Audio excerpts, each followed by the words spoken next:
বিরাট ভাবে প্রভাব পড়েনি, বরঞ্চ বেআইনি ভাবে চাকরি পাওয়া লোকেরা, বেআইনি ভাবে ওবিসি রিজার্ভেশন পাওয়া লোকেরা তারা ঐক্যবদ্ধ হয়েছে এবং অসৎ মানুষরা এবং যারা চুরি করতে গিয়ে জুডিশিয়ারির মাধ্যমে ধরা পড়ে গেছে।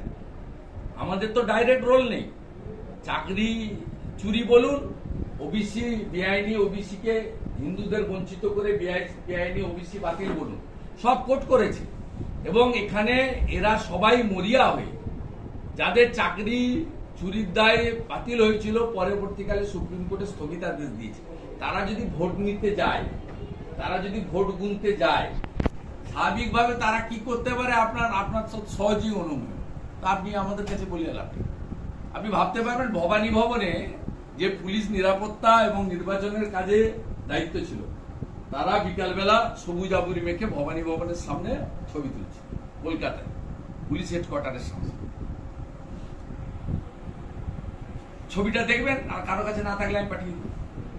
তাহলে আপনি ভুল বুঝুন যে পুলিশ সরাসরি একটি রাজনৈতিক দল তার বাড়িতে গিয়ে সে ব্যক্তিগত মত প্রকাশ করতে পারে, কিন্তু সে পুলিশ হেডকোয়ার্টারের সামনে দাঁড়িয়ে সবুজ আবির মেখে যদি করে, তাহলে তার সে কি কাজ করেছে নির্বাচন চলাকালীন বা নির্বাচনের সময় বা গণনার সময় সহজেই অনুমান। কিন্তু এই ব্যবস্থাও ভাঙতে হবে, এই ব্যবস্থাও ভাঙতে হবে।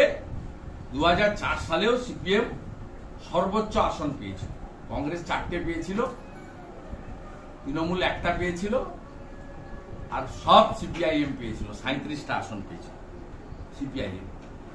সেসব দিনও আমরা দেখেছি, তৃণমূল 9 থেকে 1 সেটাও দেখেছি, তৃণমূলের ঝাঁপ বন্ধ হয়ে যাওয়া সেটাও আমরা দেখেছি। বিজেপি তার থেকে ভালো অবস্থায় আছে। 2004 সালে 29% ভোট পেয়েছিল তৃণমূল, আজকে তো আমরা 39% ভোট পেয়েছি। বিরাট জনাদেশ আছে, এই জনাদেশকে কাজে নিয়ে আমাদের আগামীকাল থেকেই নতুন করে যাত্রা হবে শুরু। আমরা কেউ বিচলিত নই, কেউ বিধ্বস্ত নই, কেউ হতাশ নই।